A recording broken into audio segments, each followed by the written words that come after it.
The stage was set under blinding white lights, every camera trained, every microphone live. Millions across the country were watching, though none of them knew they were about to witness the kind of exchange that would etch itself into political history. The air in the studio was sharp with tension, a silence heavy enough to crack. JD Vance leaned back in his chair with the smug ease of a man certain he owned the moment. His words had just dripped with dismissal, the kind of condescension that has echoed for generations, and he believed he had the last word. But then came Jasmine Crockett. She didn't raise her voice. She didn't flinch. She didn't even lean forward.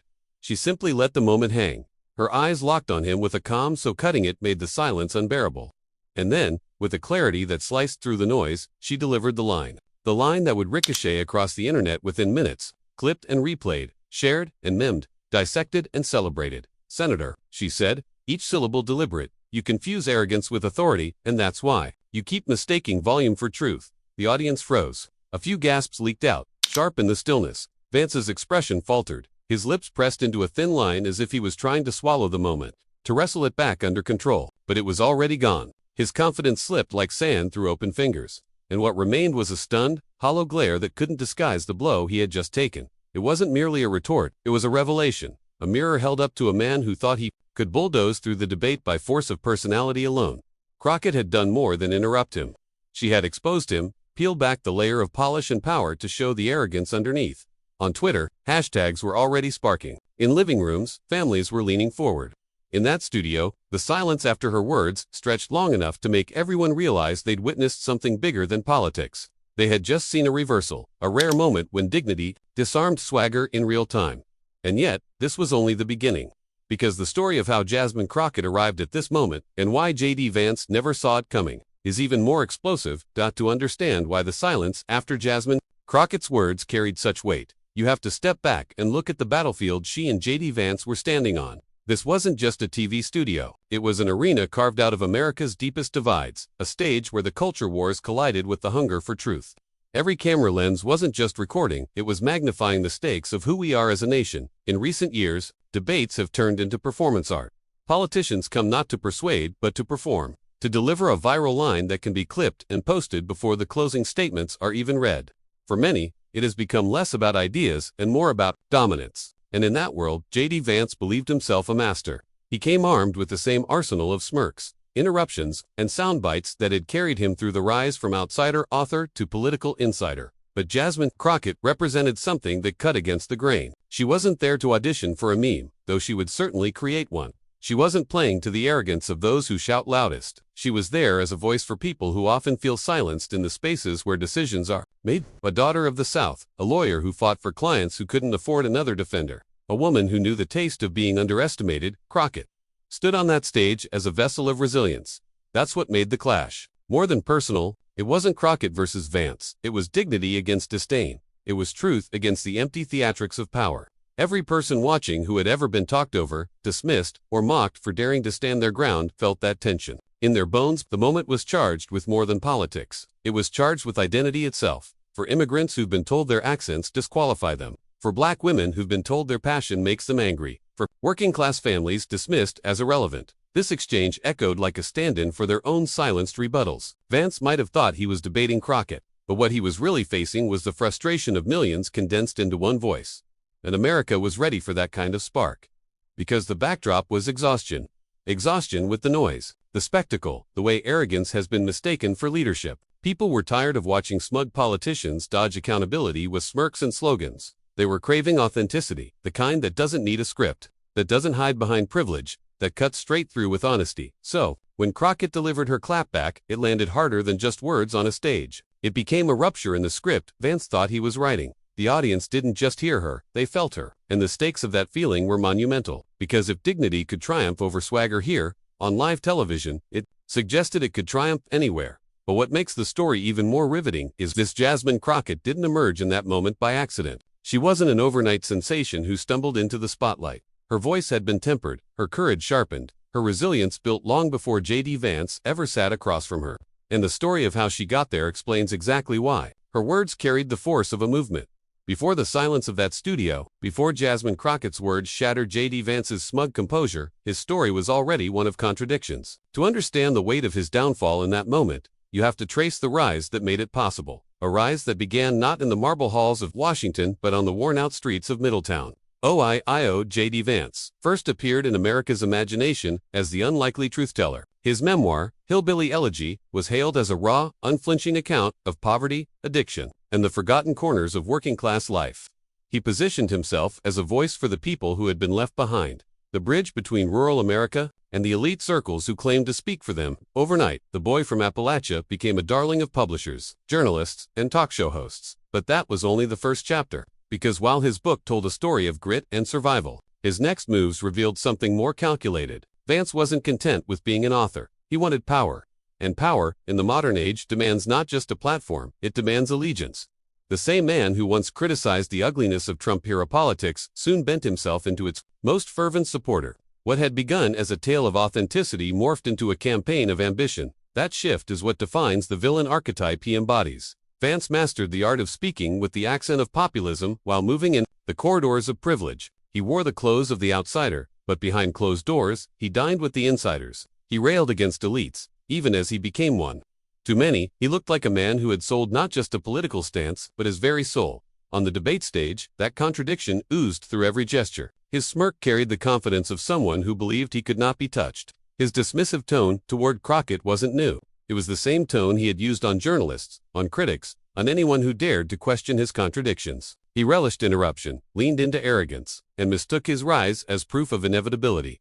For him, the audience was just another crowd to charm, another set of cameras to dominate. He spoke as though America was his classroom and he, the all-knowing lecturer, had returned to instruct. Yet what he overlooked was that people no longer saw him as the outsider with a story. They saw him as the insider with a mask. A man who preached authenticity while practicing calculation. A senator whose polished certainty had replaced the vulnerability that once made him relatable. That's why the clash with Jasmine Crockett carried such symbolic weight. Because Vance wasn't just another debater. He was the embodiment of what so many were tired of, men who rise on the backs of people's pain, only to use that rise for personal gain. Men who confuse dominance with leadership. Men who weaponize identity while dismissing the lived experience of those who refuse to bend. And in that moment, on stage, the cracks in his facade began to show. The same confidence that once won him praise now looked like arrogance. The certainty in his tone curdled into smugness. His attempt to dismiss Crockett wasn't just condescension. It was a glimpse of the hollow core that lay beneath his performance. Audiences watching didn't need a deep dive into his resume to feel it. They could sense it in his posture, in the way he leaned back as though her presence didn't matter, in the way his smirk dared her to challenge him. He carried himself like a man who had never been checked, never been told no in a space. He thought he controlled. But that illusion was about to shatter. Because unlike the interviewers who once gave him the benefit of the doubt, unlike the pundits who cushioned his contradictions with polite analysis, Jasmine Crockett had no interest in preserving his myth. She wasn't there to indulge his performance. She was there to reveal it for what it was, and when she did, when her words cut through his act like glass through silk, the very contradictions that built JD Vance's rise became the weapons of his undoing. The man who once styled himself as the voice of the people suddenly found himself silent, stripped bare by a woman who refused to be dismissed. But Crockett's ability to dismantle him didn't come from chance. It came from her own story, one forged in fire, in struggle, in a lifetime of facing the very kind of arrogance Vance had perfected. And that story is what made her clapback feel less like a soundbite and more like a reckoning. Long before Jasmine Crockett ever sat under the harsh lights of a national debate stage, her story had been unfolding in quieter rooms, courtrooms, classrooms, and community centers, where the stakes were just as high, even if the cameras weren't rolling. She didn't enter politics because she was chasing fame. She entered because she had already spent a lifetime fighting for people who couldn't afford to be ignored. Born and raised in Dallas, Crockett understood early what it meant to live in the space between hope and hardship. Her family taught her resilience, not as a slogan, but as a necessity. She watched loved ones and neighbors navigate a system that often felt stacked against them, and instead of turning away, she leaned in. Education became her weapon, and justice became her pursuit. While some dreamed of Wall Street or Silicon Valley, she dreamed of a courtroom where she could defend those who had no defender. As a civil rights attorney, Crockett built her career not on easy wins but on hard battles. She took the cases others passed over. Tenants facing eviction. Workers cheated out of wages. Families devastated by police misconduct. In every case, she learned how power could twist itself into arrogance, how institutions could silence the voices of the very people they were meant to serve. And in those small, crowded courtrooms, she developed the same unflinching voice that would one day carry across a national stage. Her clients often came to her defeated. shoulders heavy with the weight of believing they didn't stand a chance. Crockett gave them more than legal defense. She gave them validation. She listened when no one else would. She spoke when others stayed quiet. And slowly, she built a reputation. Fiery, unapologetic, relentless. To her opponents, she was a thorn in the side. To the people she represented, she was the one person who made them feel seen. But being fiery came with its costs. Crockett faced constant criticism, often framed in the language familiar to women of color in public life. Too loud, too passionate, too aggressive. She was told to tone it down, to soften the edges, to fit into the mold of respectability politics. Yet she refused. Because for her, truth wasn't supposed to be polite when dignity was at stake. Her refusal to shrink herself was not arrogance, it was survival. Those who underestimated her often mistook her boldness for recklessness. But Crockett's fire was always tethered to something deeper, a profound respect for justice and an unshakable dignity rooted in community. She wasn't fighting for applause. She was fighting for people who rarely got to see themselves defended in halls of power. And that authenticity is what made her different from the career politicians she eventually found herself surrounded by. When she transitioned into public office, many doubted whether her courtroom style could translate into politics. The polished stage, the measured soundbite, the carefully rehearsed talking points, none of that was her natural environment. She didn't speak like a politician. She spoke like someone who had lived the consequences of politics. She didn't posture, she pressed, she didn't recite. She resonated, and slowly, what had once been dismissed as too much became her strength. Constituents leaned in when she spoke, because they heard in her voice the cadences of their own frustration, their own hope. They didn't see an act. They saw someone who was walking into the fire on their behalf. That's why her clash with JD Vance felt bigger than a moment.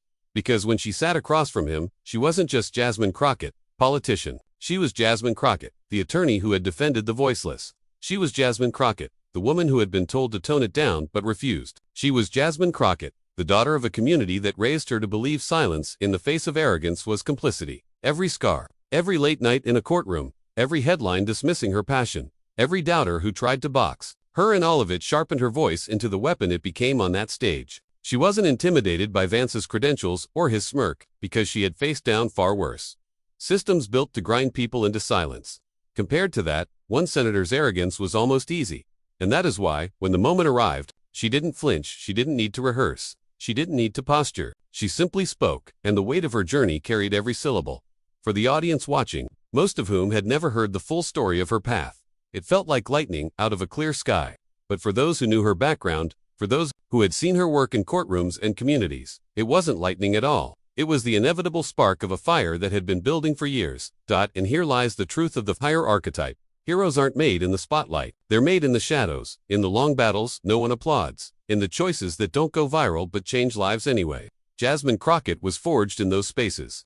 And when she finally stepped into the light, she carried all of it. With her, the silence that followed Jasmine Crockett's first sharp line didn't last long. JD Vance, unwilling to surrender his grip on the stage, leaned forward with the practiced irritation of a man who had been challenged one too many times. His voice sharpened, the edges dripping with condescension.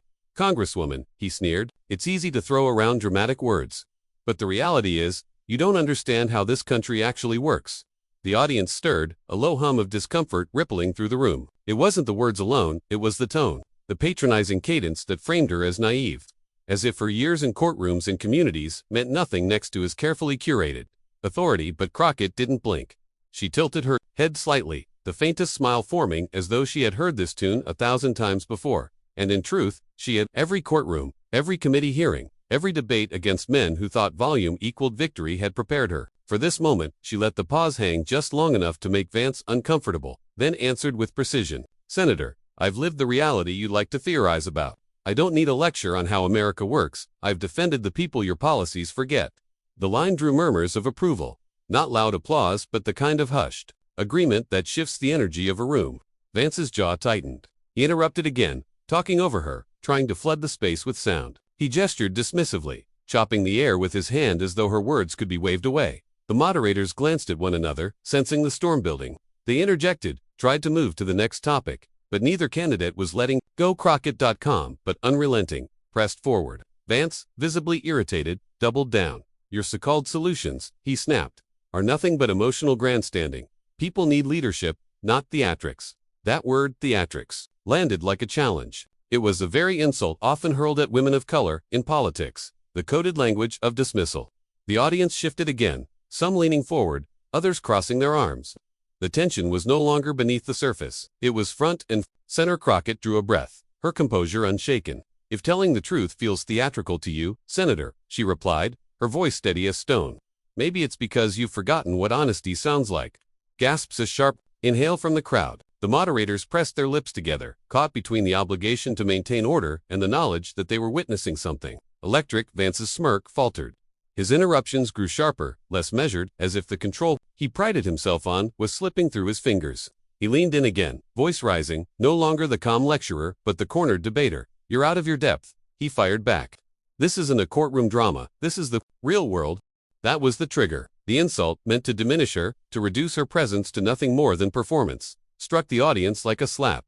Crockett sat taller, her eyes narrowing not in anger, but in resolve. She didn't raise her voice. She didn't match his volume. She let his words hang in the air, heavy and sour, before she spoke. And it was in that silence, the kind that bends time, that the audience realized they were on the edge of something bigger than a debate exchange. The insult meant to silence her had instead unlocked the exact moment Vance feared most, the moment she would respond, not with anger, but with the devastating clarity of someone who had endured insults all her life, and learned to turn them into fuel. The moderators sensed it too. The cameras zoomed closer. The audience shifted forward in their seats, drawn by the magnetic inevitability of what was about to happen. Because what came next would not be just another rebuttal. It would be the line, the moment, the mic drop that would echo far beyond the walls of that studio. The insult hung in the air like smoke, curling and suffocating, filling every corner of the studio. JD Vance leaned back in his chair, certain he had cornered Jasmine Crockett, certain that his words would pin her into the box where he wanted her. A caricature, a footnote, a woman dismissed as too emotional for the real world. But Crockett didn't bite.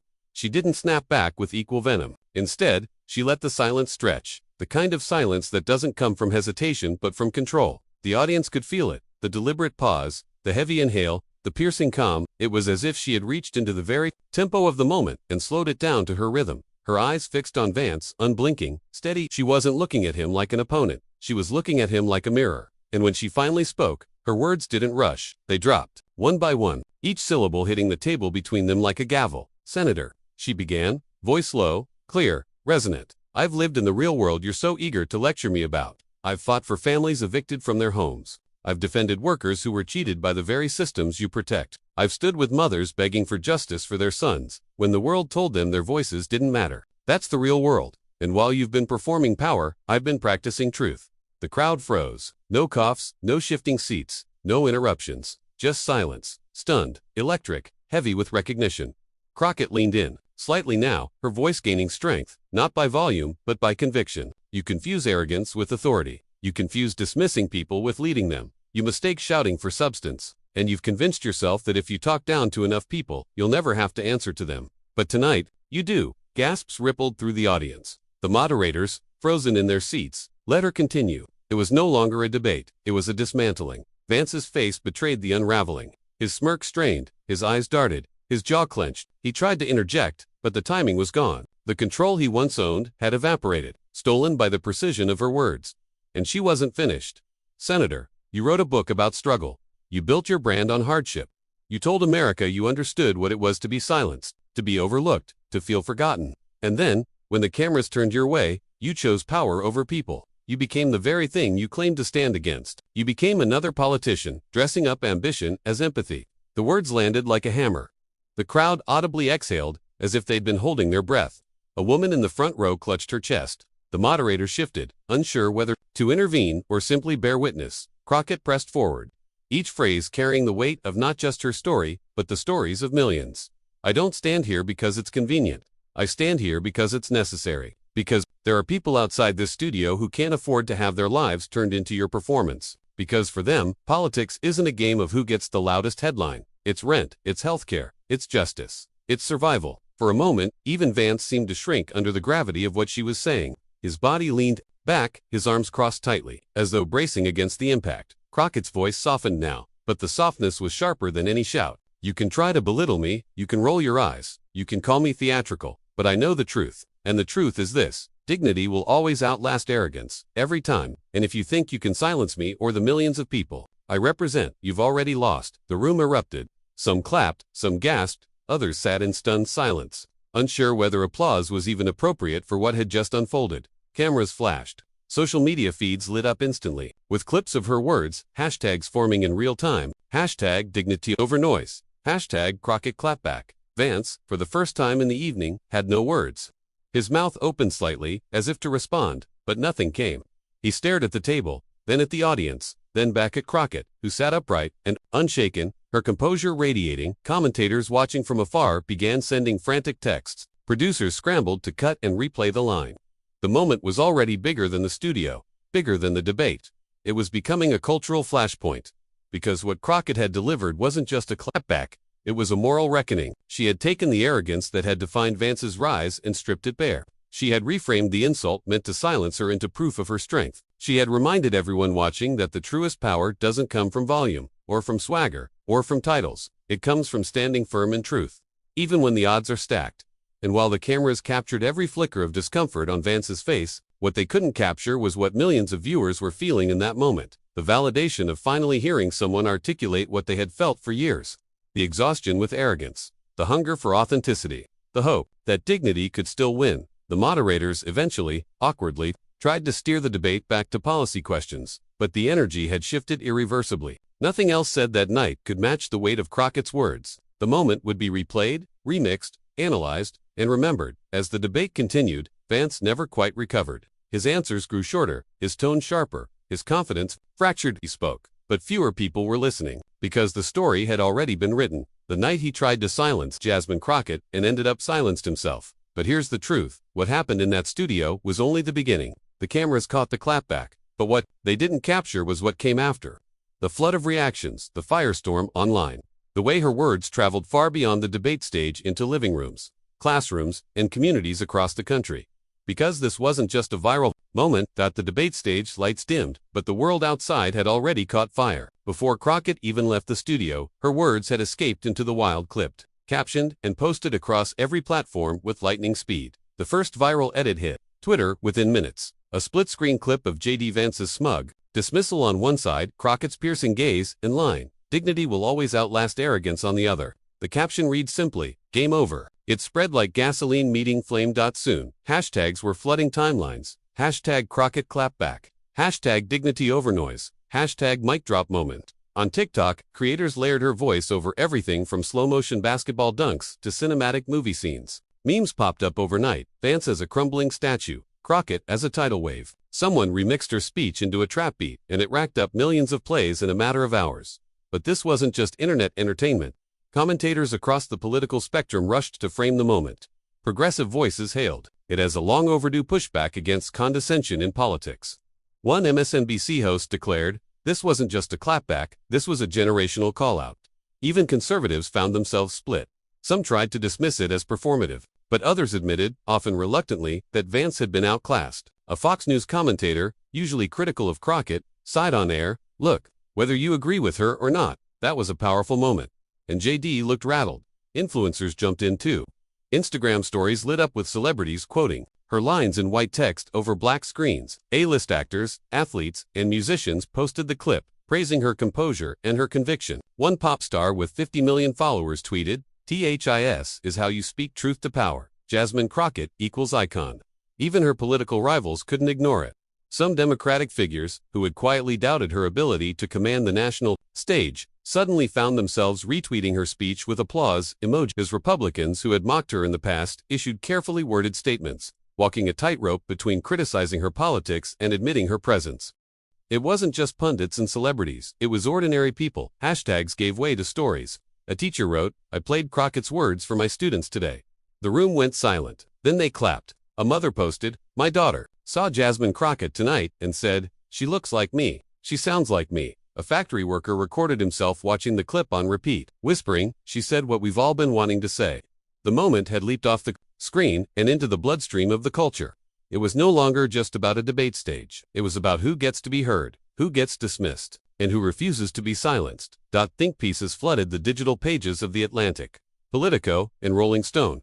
Headlines proclaimed, "Jasmine Crockett redefines the debate stage. The power of calm in the age of chaos." And how? One line sparked a national conversation. Editorial boards dissected not just the clash but the deeper truth it revealed. The exhaustion with arrogance, the craving for authenticity, The ripple effect was immediate in fundraising too. Crockett's campaign donation page crashed twice from the surge of contributions. Small dollar donations poured in from across the country. Teachers, nurses, veterans, first-generation college students, people who said they gave not because of party loyalty, but because of dignity. Meanwhile, Vance's team scrambled. Leaks from his camp revealed panic. Staffers frustrated that their candidate had underestimated her. Donors nervous about the optics. Strategists arguing over how to spin the loss.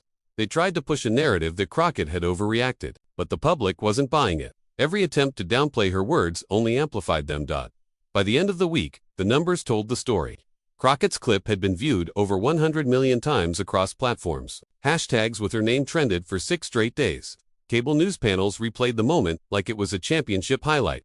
And in living rooms, classrooms, and workplaces, people weren't just talking about the debate, they were quoting it. Because Crockett hadn't just spoken for herself. She had tapped into something collective, something people felt but rarely saw, articulated on a stage of that scale. The demand for dignity in a culture drowning in noise. And yet, as massive as the online explosion was, the truest impact wasn't confined to screens or trending charts, it was something deeper, quieter, more lasting. The debate moment could have been remembered as nothing more than a sharp exchange, a viral clip destined to fade into the endless churn of news cycles. But Jasmine Crockett refused to let it be reduced to spectacle. In interviews afterward, she reframed the night not as a takedown of JD Vance, but as a reminder of something deeper. That dignity speaks louder and lasts longer than noise, she clarified. What many had felt in their bones but couldn't always articulate. That the battle wasn't between her and Vance, it was between authenticity and arrogance. Respect and dismissal. Truth and empty performance. This was never about silencing anyone, she said softly, in one post-debate sit-down. It was about refusing to let disrespect define the conversation. When we bring dignity, we change the tone. And when we change the tone, we change the outcome. In that sense, Crockett flipped the narrative. The mic drop moment wasn't a weapon. It was a mirror. It reflected not only Vance's dismissiveness, but also the exhaustion of millions of people who had grown tired of being underestimated, talked over, or laughed off. For them, Crockett's composure wasn't just clever rhetoric, it was vindication. The moral clarity of her stance shone through. Dignity is not weakness. Restraint is not silence, and truth has its own thunder. Crockett became a vessel for that realization. She embodied the truth that courage doesn't always look like shouting the loudest. Sometimes it looks like standing still while the storm tries to rattle you. Then speaking with precision that cuts sharper than any insult. That night gave America a parable in real time. Arrogance may win attention, but it cannot command respect. Dismissiveness may land a laugh, but it cannot inspire belief. And those who wield noise as power will eventually be undone by the steady voice of someone who refuses to bend. The universal themes resonated across boundaries. To teachers who fought to be heard in underfunded classrooms, to workers whose ideas were dismissed in boardrooms, to young people finding their political voice in a landscape that often tells them they don't belong. Crockett's moment spoke for all of them, and that's what made it more than politics. It was about identity, about what it means to show up in spaces where others expect you to shrink. It was about justice, the belief that arrogance should never be rewarded, and that truth deserves its chance to stand on equal footing. It was about courage, not the absence of fear, but the willingness to face disrespect and respond without surrendering grace. The emotional crescendo arrived in the realization that Crockett's voice, on that stage, wasn't hers alone. It belonged to millions who had been dismissed, underestimated, or told to stay quiet. The line that lingered wasn't just a rebuke to Vance, it was an anthem, because sometimes, one voice on a stage can speak for millions who felt dismissed. In that one line, she distilled the night into something timeless. The debate wasn't about who won or lost, or whose poll numbers ticked up or down. It was about the enduring power of dignity in the face of arrogance, and the reminder that, when noise fades, truth echoes. For those watching, it was more than catharsis, it was permission. Permission to speak up, permission to hold ground, permission to believe that being underestimated can be an advantage, because when your voice finally rises, it can shake the room. And so what could have been a passing clash became something else, a moral lesson wrapped in a debate highlight. Jasmine Crockett had not only answered JD Vance that night, she had answered a question America had been asking itself for years. What does it look like to confront arrogance without becoming it? And that brings us back to the title, The Clapback. That silenced JD Vance. On its surface, it was a single exchange, one sharp line that left a senator stunned. But in truth, it was so much more. It was a reminder that arrogance collapses when faced with substance, that bluster crumbles when met with truth, and that dignity, wielded with precision, can echo louder than the noisiest insult. Jasmine Crockett didn't just win a moment on live TV, she embodied a larger principle that leadership isn't about who talks over whom. but about who speaks for those who have long been unheard. Her words reached beyond the stage, beyond politics, and into living rooms and hearts across the country.